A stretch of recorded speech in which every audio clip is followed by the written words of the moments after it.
As I've been thinking about this, it seems like that we've got two life cycles that we can look at this, the two lenses we can go through. One is we can look at the customer life cycle, right? They purchased a vehicle, they got more of their vehicles in their family, they've got to service the vehicle, they're up for lease returns, or they're up for other vehicles, and that's typically and traditionally, I think, the approach has been taken. But the other side of it is the vehicle life cycle. You mentioned the VIN. I've talked to a dealer who said, oh, we just did a little bit of detective work. We've sold the same Tacoma 3 times.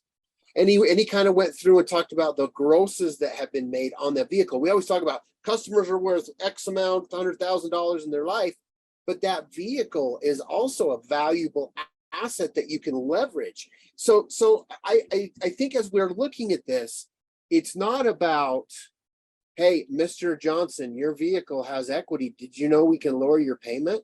That's great.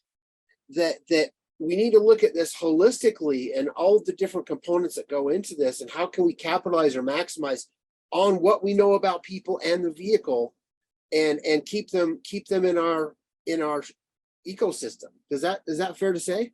No, it's really fair to say. Yeah. So I mean, I think on two of those things is, so that first I'll hit the customer lifecycle part of that, and then next I'll kind of hit staying in touch with the vehicle itself. Is so with the customer lifecycle is, I mean, look, most dealerships want to or are required, right, to follow certain things that are within from the OEM perspective, right? But the bottom line is the journey, the customer, it's not a linear process, right? I mean, I'm a perfect example of that, right? I used to live in a major city in Boston, and I never drove. And now we moved into a little bit more of a rural area, a few states up in Vermont, and I drive everywhere, right? I've probably drove more in the past 12 months than I did in 3 years living in Boston, right? So my service schedule has and I'm driving a completely different vehicle than I did when I lived in Boston. So my schedule has completely changed, right? So it would be inappropriate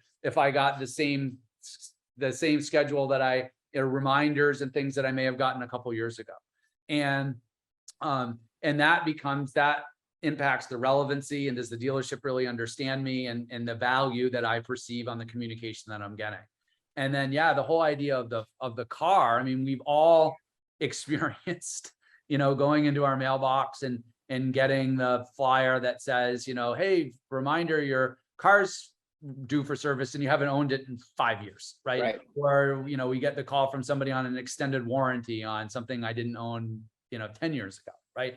And so we have figured out a unique way, right? So that is valuable to the dealership, and especially in the day on everyone's trying to figure out any way, shape, form, fashion, get more used cars, right? But we have the ability to, instead of following the customer that now has traded in that car or sold that car, no longer owns it, but is still attached to that customer, to that car record in the DMS, we've figured out a way to go out and follow the vehicle identification number, follow the VIN of the car, and then identify who's potentially driving that vehicle now, and then have some strategies on trying to how attract and engage and bring that person in, right? But what you send to that person who isn't expecting to hear from you, right? Who might not need service, right? If you send them inappropriate information, that you could shoot yourself in the foot right away. So there is an art to science. There's a science to finding them and to reaching them. And then there's an art on getting the right message. And that is just traditional, marketing 101.